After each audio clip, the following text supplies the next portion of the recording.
नमस्कार guys, welcome to the Upasana IAS academy. Myself Upasana Sarin.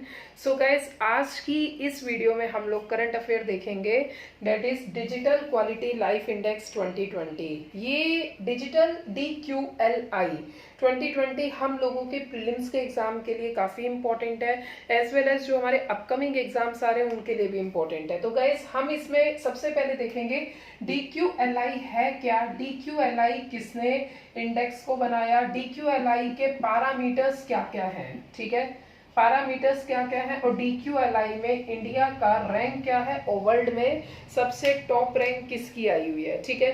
तो हम ये सारी चीजें आज इस वीडियो में देखने वाले हैं। सबसे पहली चीज है डिजिटल क्वालिटी लाइफ इंडेक्स है क्या।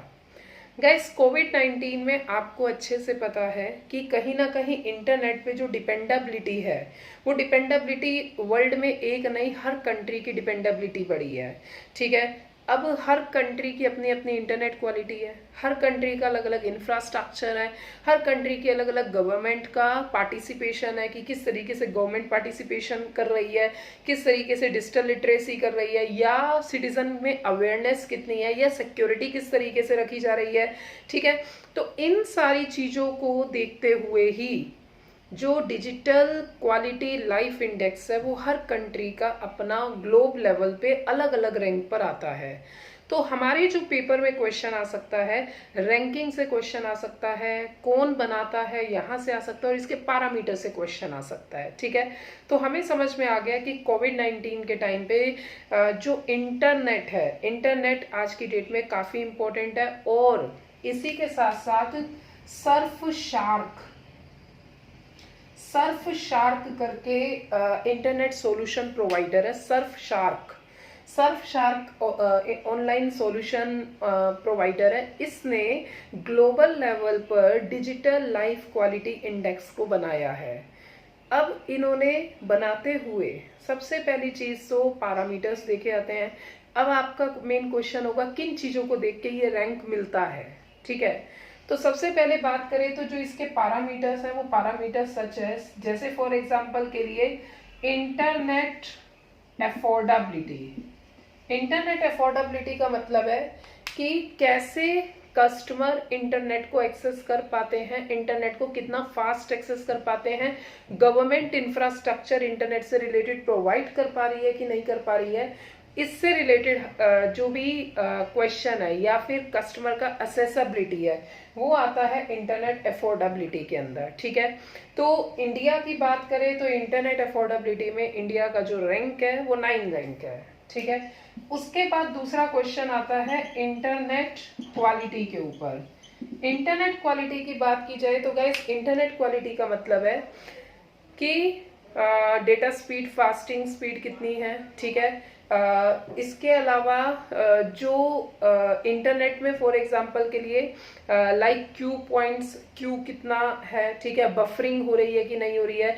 अगर मान लीजिए फॉर एग्जांपल मैंने कोई भी वीडियो डाउनलोड करनी है, अगर वो मेरी फास्ट डाउनलोड हो जाती है, हाई स्पीड डेटा है, it means the internet quality is good. तो अगर मैं इंडिया की बात करूं तो इंटरनेट क्वालिटी में इंडिया का जो रैंक आया है वो वर्स्ट रैंक आया है, ठीक है। और गाइस, एक चीज हो रहा है, ये जो डिजिटल क्वालिटी लाइफ इंडेक्स है ये 85 कंट्रीज के अंतर्गत बनाया गया, मतलब टोटल जो कंट्रीज को लिया गया है इसमें 85 कंट्रीज को लिया गया है। तो गाइस, इंटरनेट अफोर्डेबिलिटी क्लियर हो गया, फर्स्ट पैरामीटर है। इंटरनेट क्वालिटी सेकंड पैरामीटर है, ठीक है। थर्ड पैरामीटर अगर हम बात करें तो इलेक्ट्रॉनिक इंफ्रास्ट्रक्चर।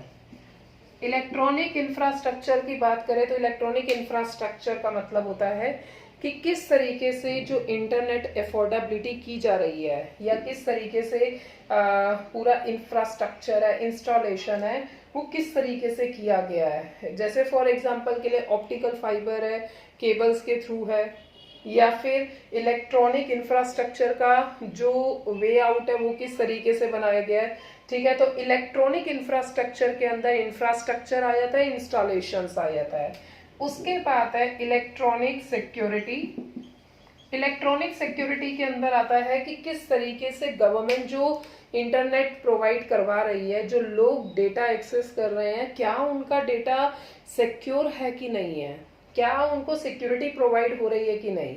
ऐसा तो नहीं है कि आपके इवन गवर्नमेंट के सिस्टम में आसानी से हैक किया जा सके। तो ऑटोमेटिकली एक तरह से फाइनेंशियल लेवल हो गया, इकोनॉमिक लेवल हो गया, टेररिज्म लेवल हो गया, सिक्योरिटी का लेवल हो गया, इंटीग्रिटी का लेवल हो गया, हर तरह से इंटरनेट का ब्रीचिंग करना एक तरह से सिक्योरिटी थ्रेट के अंदर आ जाता है। ठीक है, तो इसीलिए इलेक्ट्रॉनिक सिक्योरिटी जो फायरवॉल सिस्टम वगैरह है उसके लिए इम्पोर्टेंट बात यहाँ पे रखी गई है। इलेक्ट्रॉनिक सिक्योरिटी हर कंट्री की अलग अलग होती है, किस कंट्री की टाइट सिक्योरिटी है, किस कंट्री की कैसी सिक्योरिटी है, उसके बेस पर भी रैंकिंग का पैरामीटर दिया गया है। ठीक है, इलेक्ट्रॉनिक सिक्योरिटी के बाद बात करें तो इलेक्ट्रॉनिक गवर्नमेंट।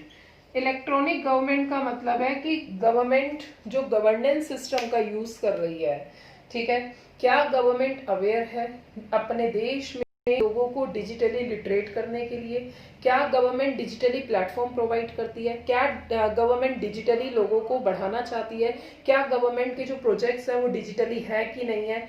तो ऑटोमेटिकली इलेक्ट्रॉनिक गवर्नमेंट की बात होती है, that is electronic governance. Okay, अगर मैं इंडिया के एस्पेक्ट पे बात करूं इलेक्ट्रॉनिक गवर्नमेंट की, तो गैस आज आपको पता होगा जैसे ई क्रांति करके पोर्टल है, इंडियन गवर्नमेंट का ई क्रांति करके पोर्टल बनाया हुआ है, that is also a part of electronic government. दूसरा डिजिटल इंडिया प्रोग्राम, ये तो सभी को ही पता है, बच्चे बच्चे को पता है digital India program Narendra Modi के टाइम पे 2015 में डिजिटल इंडिया प्रोग्राम आ गया था। ठीक है, उसके अलावा भीम हो गया, यूपीआई ऐप हो गई। ठीक है, तो भीम यूपीआई है क्या, डिजिटल पेमेंट या ट्रांजैक्शन करने के लिए जो भीम यूपीआई का प्रयोग किया जाता है वो भी इसी के अंदर है। और इसी के साथ साथ प्रधानमंत्री डिजिटल साक्षरता अभियान। तो प्रधानमंत्री डिजिटल साक्षरता अभियान का सीधा सीधा मतलब ये है कि लोगों को डिजिटली लिटरेट किया जाए। लोगों को डिजिटली लिटरेट करने का मतलब है कि लोगों को अगर पता होगा कि डिजिटली शिक्षित होंगे तो ऑटोमेटिकली वो ट्रांजैक्शन कर सकते हैं, डिजिटली इंटरनेट से अपने सिस्टम को सिक्योरिटी प्रोवाइड कर सकते हैं, और ऑटोमेटिकली देश जो है इंफ्रास्ट्रक्चर और इलेक्ट्रॉनिक मीडियम में आगे बढ़ेगा। तो guys, digital quality life index 2020 की बात की जाए तो सबसे पहली बात ये सर्वशार्क ने बनाई है, सर्वशार्क ने इस इंडेक्स को बनाया है। इस इंडेक्स को बनाने का पर्पस ये है क्योंकि कोरोना वायरस में सारी कंट्रीज जो है डिजिटली डिपेंड हो गई हैं, तो किस तरीके से कौन सी कंट्री कैसा परफॉर्म कर रही है, इसीलिए डिजिटल क्वालिटी लाइफ इंडेक्स 2020 बनाया गया है। और इसके पैरामीटर्स हैं, इसके 5 पैरामीटर्स हैं। सबसे पहला है इंटरनेट अफोर्डेबिलिटी, किस तरीके से कस्टमर को इंटरनेट एक्सेस करवाया जाता है, इंटरनेट एक्सेस कर सकता है, क्या हमारे यहाँ पे सिटीज के लोग एक्सेस कर सकते हैं, क्या गांव के लोग एक्सेस कर सकते हैं, इंटरनेट क्वालिटी कैसी है, कितना फास्ट डेटा स्पीड है। ठीक है, इलेक्ट्रॉनिक इंफ्रास्ट्रक्चर कैसा है, ऑप्टिकल फाइबर है, केबल है, या किस तरीके से इंफ्रास्ट्रक्चर प्रोवाइडिंग किया हुआ है। इलेक्ट्रॉनिक सिक्योरिटी का मतलब है सिक्योरिटी किस तरीके की प्रोवाइड की गई है, क्या ऐसा तो नहीं है कि ब्रीच करना बहुत आसान है। ठीक है, और फायरवॉल सिस्टम वगैरह।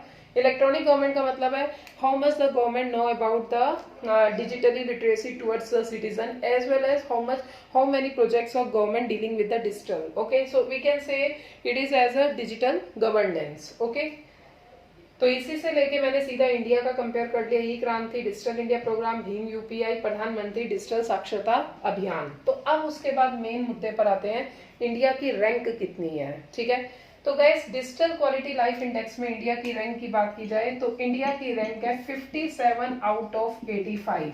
भारत की रैंक है 57, 85 कंट्रीज में 57 रैंक है भारत की।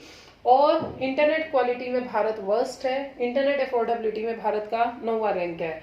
और अगर मैं टॉप की बात करूं तो डेनमार्क सबसे लीड कर रहा है, स्कैंडिनेवियन कंट्रीज जिसके अंदर आपका स्वीडन आता है, नॉर्वे आता है, ये कंट्रीज आपस में आप ये कह लीजिए स्कैंडिनेवियन कंट्रीज सारी कंट्री ही टॉप पे आई हुई है। उसके बाद यूएसए है, जापान है, यूरोपियन यूनियन की कंट्रीज है, ऑस्ट्रेलिया है। ठीक है, और भारत का जो रैंक है वो 57 रैंक है। ठीक है, सो गाइज आई होप आपको ये डिजिटल क्वालिटी लाइफ इंडेक्स 2020 समझ में आया होगा, और ये हमारे फर्दर पेपर के लिए काफी इंपॉर्टेंट है। गाइज इसे आप अपनी द हिंदू की कॉपी में नोट कर लीजिएगा। Thank you.